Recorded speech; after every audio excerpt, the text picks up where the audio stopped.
എല്ലാവർക്കും എൻ്റെ പുതിയൊരു വീഡിയോയിലേക്ക് സ്വാഗതം. ഇന്ന് ഞാൻ ഇവിടെ തയ്യാറാക്കാൻ പോകുന്നത് കുട്ടിക്കാലത്തൊക്കെ നമ്മൾ ഉപ്പേരിയുടെ കൂടെ കഴിക്കുന്ന കളിയോടൊക്കെയാണ്.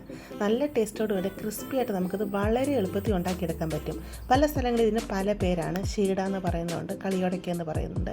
ഞങ്ങളുടെ സ്ഥലങ്ങളിലൊക്കെ ഇതിന് കളിയോടയ്ക്ക എന്നാണ് പറയുന്നത്. ഇതെങ്ങനെ നമുക്ക് ഉണ്ടാക്കിയെടുക്കാൻ നോക്കിയാലോ? ഇവിടെ ഞാൻ ഇതേലത്തെ ഒരു കപ്പിൽ 2 കപ്പ് വറുത്ത അരിപ്പൊടി എടുക്കുന്നുണ്ട്. ഇടിയപ്പം അപ്പമൊക്കെ ഉണ്ടാക്കുമ്പോൾ എടുക്കുന്ന അരിപ്പൊടിയില്ലേ, അങ്ങനത്തെ അരിപ്പൊടിയാണ് എടുത്തിരിക്കുന്നത്. അരിപ്പൊടിയൊക്കെ നമ്മുടെ ആവശ്യത്തിന് നമുക്ക് എടുക്കാം കേട്ടോ. ഈ അരിപ്പൊടി അങ്ങോട്ട് മാറ്റി വെക്കാം. ഒരു മിക്സിയുടെ ജാർ എടുത്തിട്ടുണ്ട്. ഇതിലോട്ട് അതേ കപ്പിൽ തന്നെ 1 കപ്പ് തേങ്ങ ഇട്ട് കൊടുക്കുകയാണ്. 1 കപ്പിന് 1/4 കപ്പ് തേങ്ങ ഇട്ട് കൊടുക്കാം. പക്ഷെ ഞാനിപ്പോൾ 2 കപ്പിന് 1 കപ്പ് തേങ്ങ ഇട്ട് കൊടുക്കുന്നുള്ളൂ. തേങ്ങ അധികം ഇട്ട് കഴിഞ്ഞാൽ ഇത് മൂത്ത് വരാൻ താമസം എടുക്കും. പക്ഷെ തേങ്ങ അധികം ഇടുന്ന ടേസ്റ്റുമാണ്. നിങ്ങൾക്ക് സമയമുണ്ടെങ്കിൽ തേങ്ങ ഒരു 1.5 കപ്പ് വരെ ഇട്ട് കൊടുക്കാം കേട്ടോ. ഇതിലോട്ട് 6 തൊട്ട് 8 വരെ കൊച്ചുള്ളി അരിഞ്ഞതാണ്, അതോടെ ഇട്ട് കൊടുക്കാം. 1 ടീസ്പൂൺ നല്ല ജീരകം ഇട്ട് കൊടുക്കാം. നല്ല ജീരകത്തിൻ്റെ ടേസ്റ്റ് അധികം താല്പര്യമുള്ളവർക്ക് 1 തൊട്ട് 1.5 ടീസ്പൂൺ വരെ ഇട്ട് കൊടുക്കാവുന്നതാണ്. ഇതിനെ നമുക്ക് അരച്ചെടുത്തുകൊണ്ട് വരണം. അരച്ചെടുക്കുക എന്ന് പറഞ്ഞാൽ നല്ല പേസ്റ്റ് പോലെ അങ്ങനെ അരച്ചെടുക്കേണ്ട ആവശ്യമില്ല.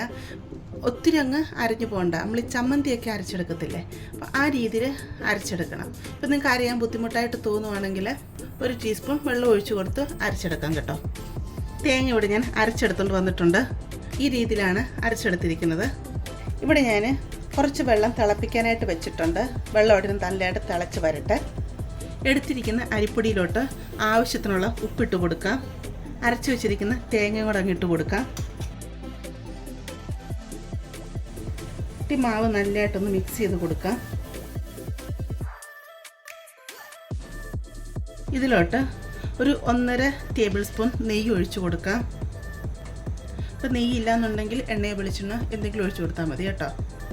നമ്മളിതിനെ ചെറിയ ബോൾസ് ആക്കി എടുക്കും. അന്നേരം കയ്യിലൊക്കെ ഒട്ടിപ്പിടിക്കാതിരിക്കാൻ വേണ്ടിയാണ് നെയ്യ് ചേർത്ത് കൊടുക്കുന്നത്. കൈ കൊണ്ട് നല്ലതായിട്ട് ഇതിനെ അങ്ങ് മിക്സ് ചെയ്തെടുക്കണം. ഈ തേങ്ങയിൽ നിന്ന് തേങ്ങയുടെ ആ പാലൊക്കെ ഇതിലോട്ട് നല്ലതായിട്ട് ഇറങ്ങി വന്ന് നല്ലതായിട്ട് ഇതൊന്ന് മിക്സായി കിട്ടണം. അന്നേരമാണ് നല്ലൊരു ടേസ്റ്റ് വരുന്നത്. അതുകൊണ്ട് കൈ കൊണ്ട് തന്നെ നല്ലതായിട്ട് ഇതിനെ ഞെരടി കുഴച്ചെടുക്കാം.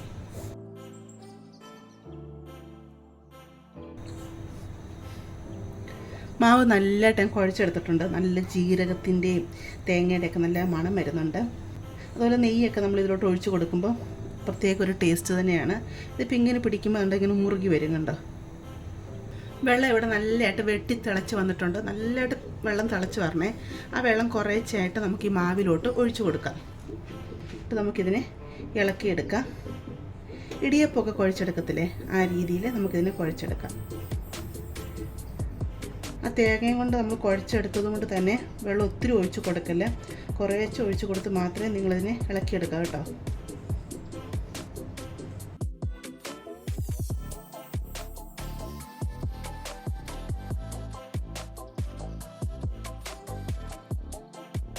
മാവിടെ ഞാൻ കുഴച്ചെടുത്തിട്ടുണ്ട്. ഈ രീതി വേണം, കുറച്ച് ഒട്ടിപ്പിടിക്കും. ആ രീതി വേണം മാവ് കുഴച്ചെടുക്കാനായിട്ട്. ഇടിയപ്പമൊക്കെ കുഴക്കുന്നേക്കാളും കുറച്ചും കൂടെ ലൂസിൽ എന്ന് പറഞ്ഞാൽ ഒത്തിരി വെള്ളം കൂടിപ്പോവരുത്. കൂടിപ്പോയി കഴിഞ്ഞ് കഴിഞ്ഞാൽ നമ്മളിത് ഉണ്ടാക്കിയെടുക്കുന്ന സമയത്ത് എണ്ണയിലിട്ട് വറുത്തെടുക്കുമ്പോൾ ഇത് പൊട്ടിത്തെറിക്കാൻ ചാൻസ് ഉണ്ട്. ഇത് വെള്ളം കൂടിയും പോവരുത്, ഭയങ്കര ടൈറ്റുമായി തീരരുത്. അപ്പോൾ ആ രീതി നിങ്ങൾ കുഴച്ചെടുക്കണം. ഇതിപ്പോൾ നല്ല ചൂടാണ്. ചൂട് കുറയുമ്പോൾ കൈ കൊണ്ട് നല്ലതായിട്ട് ഞാൻ കുഴച്ചെടുക്കാം. ഇപ്പം ഞാനിത് മൊത്തത്തിൽ 1 ഗ്ലാസ് വെള്ളം കഷ്ടിച്ച് ഒഴിച്ചിട്ടുള്ളൂ കേട്ടോ. അപ്പോൾ ഓരോരുത്തർക്ക് കിട്ടുന്ന മാവിന് വ്യത്യാസം വരും വെള്ളം. അതുകൊണ്ട് വെള്ളത്തിൻ്റെ അളവ് നിങ്ങൾ നോക്കി തന്നെ ഒഴിക്കുക. മാവ് ഇവിടെ നല്ലതായിട്ട് കുഴച്ചെടുത്തിട്ടുണ്ട് അല്ലേ. ഈ ഒരു പരുവത്തിലാണ് കുഴച്ചെടുത്തിരിക്കുന്നത്. ഇനി നമുക്കിതിനെ ചെറിയ കുട്ടി ബോൾസ് ആക്കി എടുക്കണം. കുറച്ച് മാവ് മാത്രം കയ്യിലെടുക്കുക. കൈ വേണമെങ്കിൽ ശല എണ്ണ തേച്ച് കൊടുക്കാവുന്നതാണ്. കളിയോടയ്ക്കയുടെ ആ ഒരു പരുവം നമുക്കറിയാമല്ലോ. ആ ഒരു വലിപ്പത്തിൽ നമുക്കിതിനെ കുഞ്ഞു കുഞ്ഞു ബോൾസാക്കി എടുക്കാം. അതാണ് ഇത്രയും വലിപ്പത്തിലുള്ള കുഞ്ഞു കുഞ്ഞു ബോൾസാക്കി എല്ലാത്തിനും എടുത്തുകൊണ്ട് വരാമേ. നമുക്ക് വളരെ എളുപ്പത്തിൽ ഉണ്ടാക്കിയെടുക്കാവുന്ന ഇതാണ് ഈ കളിയോടയ്ക്ക എന്ന് പറഞ്ഞ ഈ പലഹാരം. പണ്ടൊക്കെ ഓണ സമയത്ത് ഈ കളിയോടയ്ക്കയും അതുപോലെ ഉപ്പേരികളെല്ലാം ഒന്നിച്ച് വറുത്തെടുക്കും. എന്നിട്ട് ഒന്നിച്ച് ഡപ്പയിലിട്ട് വെച്ചിട്ട് എല്ലാവരും ഒന്നിച്ചഴിക്കും തരുന്നത്. ഇത് ഉണ്ടാക്കിയെടുക്കാത്തവർ തീർച്ചയായിട്ടും ഈ പ്രാവശ്യം ഓണത്തിന് നിങ്ങൾ ഉണ്ടാക്കി ഒന്ന് നോക്കണം. കുഞ്ഞുങ്ങൾക്ക് ഉണ്ടാക്കി കൊടുത്ത് നോക്കണം. അവർക്ക് തീർച്ചയായിട്ടും ഇത് ഇഷ്ടപ്പെടും. പിന്നെ കളിയോടക്കയുടെ ഒരു പ്രത്യേകത എന്ന് പറഞ്ഞാൽ അത് നല്ല ഹാർഡായിരിക്കും. അത് നമ്മൾ കടിച്ച് എല്ലാം നല്ല കടിച്ച് പൊട്ടിച്ചെടുക്കുന്ന അത്രയ്ക്കും നല്ലൊരു അതാണ് അതിൻ്റെ ഹൈലൈറ്റ്, അതാണ് അതിൻ്റെ ടേസ്റ്റ്. അപ്പോൾ നമുക്കിതെല്ലാം ബോൾസാക്കി എടുത്തുകൊണ്ട് വരാം. കളിയോടക്കൊക്കെ ഇതുപോലെ ബോൾസാക്കി എടുത്തുകൊണ്ട് വന്നിട്ടുണ്ട്. ഇതിനെ ഇതുപോലെ ബോൾസാക്കി എടുക്കാൻ കുറച്ച് സമയം എടുക്കും കേട്ടോ. വീട്ടിൽ വേറെ അംഗങ്ങളുണ്ട്, കുഞ്ഞുങ്ങളൊക്കെ ഉണ്ടെങ്കിൽ അവരെ ഏൽപ്പിക്കുക, അവരിതുപോലെ കുഞ്ഞു കുഞ്ഞു ബോൾസാക്കി തരും. ഒരു പാത്രത്തിൽ എണ്ണ ഒഴിച്ചാൽ കൊടുത്തിട്ടുണ്ടായിരുന്നു. നിങ്ങൾക്ക് എണ്ണയിലോ വെളിച്ചെണ്ണയിലോ ഇത് ഉണ്ടാക്കിയെടുക്കാവുന്നതാണ്. എണ്ണ നല്ലതായിട്ട് ചൂടായി വരണം. എണ്ണ ഇവിടെ നല്ലതായിട്ട് ചൂടായി വന്നിട്ടുണ്ട്. നമ്മൾ റെഡിയാക്കി വെച്ചിരിക്കുന്ന കളിയോടയ്ക്ക ഇതിലോട്ടങ്ങ് ഇട്ട് കൊടുക്കാം. കയ്യിലൊന്നും എണ്ണ തീർക്കാതെ വേണം ഇട്ട് കൊടുക്കാനായിട്ട്.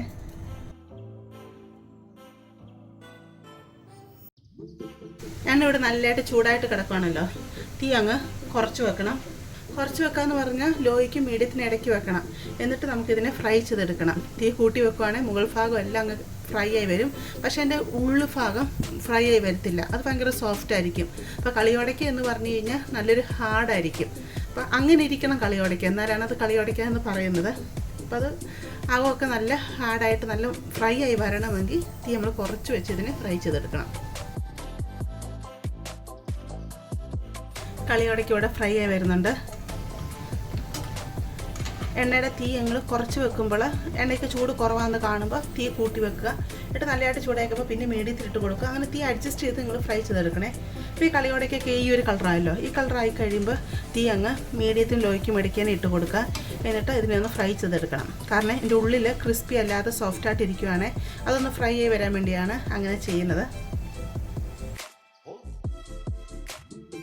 നമ്മൾ ഈ കളിയോടയ്ക്ക് ഇങ്ങനെ ഇളക്കി കൊടുക്കുമ്പോൾ നല്ല കിലുകിലാന്ന് സൗണ്ട് കേൾക്കും. അപ്പോൾ അത് ഫ്രൈ ആയി വരുന്ന ആ ഒരു ഇതാണ്. ഉപ്പേരിയൊക്കെ നമ്മൾ ഫ്രൈ ചെയ്തെടുക്കുമ്പോൾ കിലുകിലാന്ന് സൗണ്ട് കേൾക്കത്തില്ലേ, അതുപോലെ സൗണ്ട് കേൾക്കാം.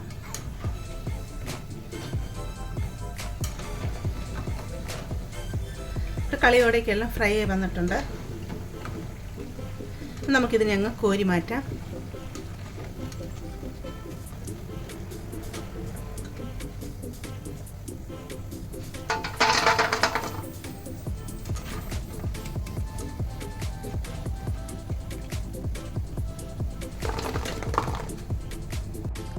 അങ്ങനെ കളിയോടയ്ക്കെല്ലാം ഇവിടെ വറുത്ത് കൊണ്ടുവന്നിട്ടുണ്ട്.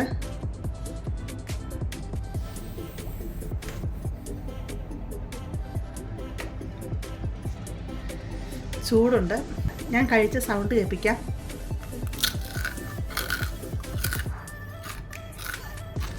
സൗണ്ട് കേട്ടില്ലേ, നല്ല ക്രിസ്പി ആയിട്ട് വന്നിട്ടുണ്ട്.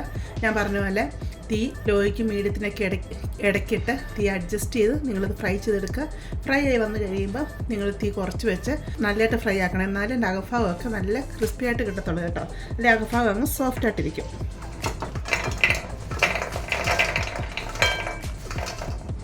എല്ലാവരും ഓണത്തിന് ഇത് തയ്യാറാക്കി നോക്കണം കേട്ടോ. പണ്ടത്തെ കാലത്ത് ഇത് കഴിച്ചിട്ടുള്ളവരുണ്ട്, ഇപ്പോൾ ചിലപ്പോൾ ഉണ്ടാക്കാൻ മടിക്കുന്ന ആൾക്കാരുണ്ട്. ചെറുപ്പത്തിലൊക്കെ ഞാൻ കഴിച്ചിട്ടുള്ളതാണ്. പിന്നെ ഇതുണ്ടാക്കി ഞാൻ കഴിച്ചിട്ടില്ല, ഇപ്പോഴാണ് ഇത് ഉണ്ടാക്കിയെടുക്കുന്നത്.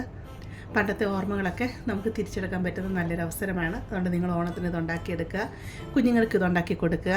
നിങ്ങൾക്ക് വീഡിയോ ഇഷ്ടപ്പെടുകയാണെങ്കിൽ ചാനൽ സബ്സ്ക്രൈബ് ചെയ്ത് സപ്പോർട്ട് ചെയ്യുക, അത് ലൈക്ക് ചെയ്യുക, നിങ്ങളുടെ ഫാമിലിയോട്ട് ഫ്രണ്ട്സിലോട്ടൊക്കെ ഷെയർ ചെയ്ത് കൊടുക്കുക കേട്ടോ. നമുക്കിനി ഒരു പുതിയ വീഡിയോ ആയിട്ട് അടുത്ത ദിവസം കാണാം.